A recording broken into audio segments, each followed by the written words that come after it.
Hello, everyone, and welcome. Thank you so much for taking the time to join us today. Whether you're an HR manager, safety director, owner-operator, compliance manager, or simply responsible for your company's DOT drug and alcohol testing program, you're in the right place. Today's webinar is designed to help make DOT compliance a little less overwhelming. Now, if you've ever opened the DOT regulations and thought, where do I even begin? You're definitely not alone. Our goal today is to break everything down into plain English. We'll explain what employers are required to do, where companies commonly get into trouble, and most importantly, what you can do to avoid costly compliance mistakes. We'll also leave plenty of time at the end for questions. So let's get started.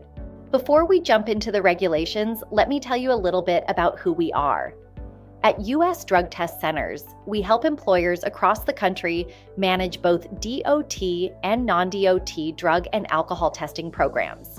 That includes everything from pre-employment drug tests and random testing programs to DOT physicals, consortium administration, occupational health services, and compliance support. We work with companies of every size, from single owner operators to large national fleets. And one thing we've learned over the years is that most employers genuinely want to stay compliant. The challenge isn't a lack of effort, it's that the regulations are constantly evolving, and there's a lot to keep track of. That's exactly why we're here today. Here's what we're going to cover today. We'll start with the basics: who the DOT regulations actually apply to and which employees are considered safety sensitive. Then we'll walk through each required type of drug and alcohol test, discuss the DOT clearinghouse, explain record-keeping requirements, talk about common audit findings, and finish with some practical tips that you can implement immediately. Even if you've been managing a DOT program for years, I think you'll walk away with at least a few ideas that can help strengthen your compliance program. So let's start with the big picture. What exactly is DOT drug and alcohol testing?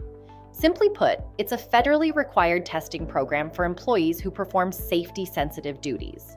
The goal isn't to catch employees doing something wrong. The goal is public safety.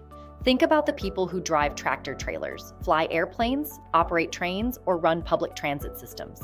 Millions of people depend on those employees every single day. The DOT regulations are designed to help ensure those individuals can safely perform their jobs. One thing that sometimes surprises employers is that there isn't just one DOT agency. There are actually 6. You have the FMCSA for commercial trucking, the FAA for aviation, the FRA for railroads, the FTA for public transportation, PHMSA for pipeline and hazardous materials, and the U.S. Coast Guard for maritime operations. Each agency has its own industry-specific regulations. However, they all follow the same collection and testing procedures outlined in DOT Part 40. So once you understand Part 40, you've already learned the foundation for every DOT agency. This is probably one of the most important questions employers ask: who actually needs to be tested? The answer is employees who perform what's called a safety-sensitive function. Depending on your industry, that might include truck drivers, pilots, aircraft mechanics, railroad engineers, pipeline controllers, transit operators, or commercial vessel crew members. If that employee's job has a direct impact on public safety, there's a good chance they're covered under DOT regulations.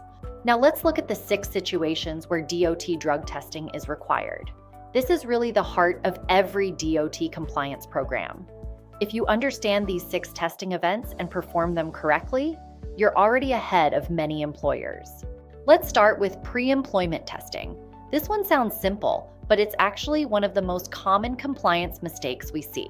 Here's the rule: an employee must receive a verified negative DOT drug test before performing any safety-sensitive work. Notice I said before performing safety-sensitive work, not before being hired. Someone can absolutely complete onboarding paperwork or orientation. They just can't perform DOT-covered duties until that negative result comes back. Random testing is probably the area that creates the most questions. Employers often ask, can I just randomly pick someone every month? The answer is no. Selections must come from a scientifically valid random process. Everyone in the testing pool must have an equal chance of being selected every time. Another common mistake is waiting until December to conduct most of your random tests. DOT expects testing to be spread throughout the entire year. This is where supervisor training becomes incredibly important. Reasonable suspicion testing isn't based on rumors, it isn't based on personality conflicts, and it definitely isn't based on a gut feeling. It has to be based on specific documented observations of an employee's appearance, behavior, speech, or body odors. That's why DOT requires supervisors to receive reasonable suspicion training. Post-accident testing is another area where employers sometimes make mistakes because they assume every accident requires testing. That's not actually the case. Whether testing is required depends on factors like fatalities, citations, injuries, and vehicle damage. The requirements also vary slightly depending on which DOT agency regulates your business. So it's important to understand the rules that apply to your specific industry. Now let's talk about what happens when a DOT employee violates the drug and alcohol regulations. This could be because of a positive drug test, a prohibited alcohol result, or even refusing a required DOT drug or alcohol test.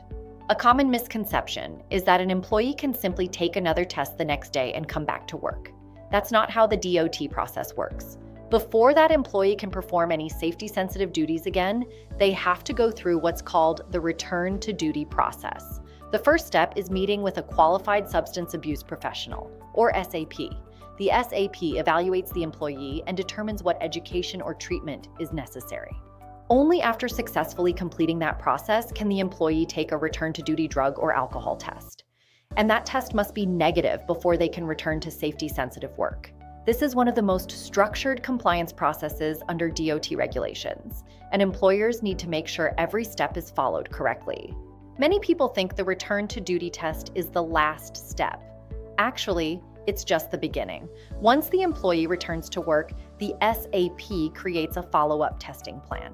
These tests are separate from your company's regular random testing program. So if an employee is selected for both a follow-up test and a random test in the same month, they must complete both. The number of follow-up tests and how long they continue are determined by the SAP. The important thing for employers to remember is that these tests are mandatory and must be completed exactly as directed. Good record keeping here is critical because auditors frequently review follow-up testing documentation. Let's clear up one of the biggest misconceptions we hear.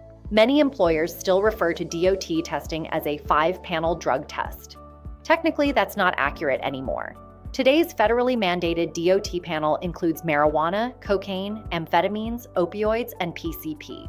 However, the opioid category now includes several semi-synthetic opioids that weren't included years ago.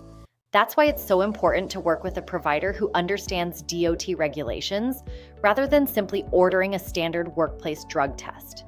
Using the wrong test can create serious compliance issues. Drug testing gets most of the attention, but alcohol testing is just as important under DOT regulations. Alcohol testing is required in specific situations, including reasonable suspicion, certain post-accident situations, return to duty testing, and follow-up testing. Unlike drug testing, alcohol testing has strict timing requirements. If post-accident alcohol testing is required, employers should make every effort to complete it as soon as possible. DOT also requires the use of approved evidential breath testing devices and qualified breath alcohol technicians. Documentation is just as important here as it is for drug testing. If you're regulated by FMCSA, the DOT clearinghouse should already be part of your daily compliance routine. Every employer has several responsibilities. Before hiring a CDL driver, you must complete a full clearinghouse query. Then, once every year, you must perform a limited query on every CDL driver you employ. If a driver has a DOT drug or alcohol violation, certain information must also be reported to the clearinghouse. One of the most common audit findings we see is simply employers forgetting those annual limited queries. Fortunately, that's an easy problem to prevent if you have a good tracking system in place. Let's talk about something that doesn't always get much attention: record retention. You can have a perfectly compliant testing program, but if you can't produce the records during an audit, it creates unnecessary problems. Different DOT records have different retention requirements. Some records must be kept for 1 year. Others must be retained for 2 years or even 5 years. The easiest way to stay compliant is to develop a record management system that keeps everything organized and easily accessible. When an auditor asks for documentation, You should be able to locate it within minutes, not hours. Now let's talk about the mistakes that get companies into trouble. The good news is that most DOT violations aren't intentional. They're paperwork issues. Maybe someone forgot to document supervisor training. Maybe a random test wasn't completed quickly enough. Maybe someone started driving before the negative drug test came back. Or maybe records simply weren't organized when an auditor requested them. The encouraging part is that every one of these issues is preventable if you have good systems in place. One question we hear all the time is, what exactly is the auditor looking for? The answer is everything related to your testing program. They're going to review your written policies. They're going to review your testing records. They'll look at your random selections, supervisor training, record retention, and documentation. If you're regulated by FMCSA, they'll also review driver qualification files and clearinghouse compliance. The audit isn't about trying to catch you. It's about verifying that you have a system in place that's consistently following federal regulations. My biggest piece of advice is this: don't prepare for an audit, stay prepared. The companies that have the easiest audits aren't scrambling the week before. They're reviewing records throughout the year, monitoring random testing, keeping policies current, and making compliance part of their everyday operations. If you build good habits, audits become much less stressful. This is where we come in. At U.S. drug test centers, we don't just schedule drug tests. We help employers build complete compliance programs.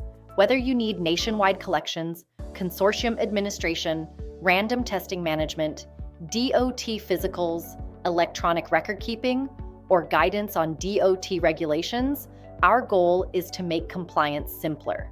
Because at the end of the day, we'd much rather help you prevent compliance problems than help you fix them after an audit. Before we wrap up, I want to answer a few questions we hear almost every day. Can I use a non-DOT drug test for a DOT employee? No. DOT-covered employees must receive a federally regulated DOT drug test. What if an employee has a medical marijuana card? DOT regulations still prohibit marijuana use for safety-sensitive employees, regardless of state law. How often do I have to conduct random testing? That depends on the annual testing rates established by the applicable DOT agency, and your random selections must be made using a scientifically valid process. If we don't get to your question today, don't worry. Our team is always happy to help after the webinar. So before we finish, let's review the biggest points from today's webinar. First, DOT drug and alcohol testing is all about protecting public safety. Second, documentation is just as important as the testing itself. Third, consistency matters. Following the same procedures every single time is what keeps your program compliant. And finally, don't wait until you receive an audit notice to review your records. The companies with the smoothest audits are the ones that make compliance part of their everyday operations. If you build good systems, train your supervisors, and stay organized, DOT compliance becomes much more manageable. And remember, you don't have to do it alone. At U.S. Drug Test Centers, we're here to help you build and maintain a compliant program so you can focus on running your business. I'd like to thank everyone again for spending part of your day with us. I know DOT compliance can feel complicated, but hopefully today's webinar showed that once you break it down, it's really about understanding the requirements, having good processes, and staying organized. If you ever have questions about your DOT drug and alcohol testing program, or if you'd simply like someone to review your current process, we'd be happy to help. Thank you again for joining us, and we'll now open it up for questions.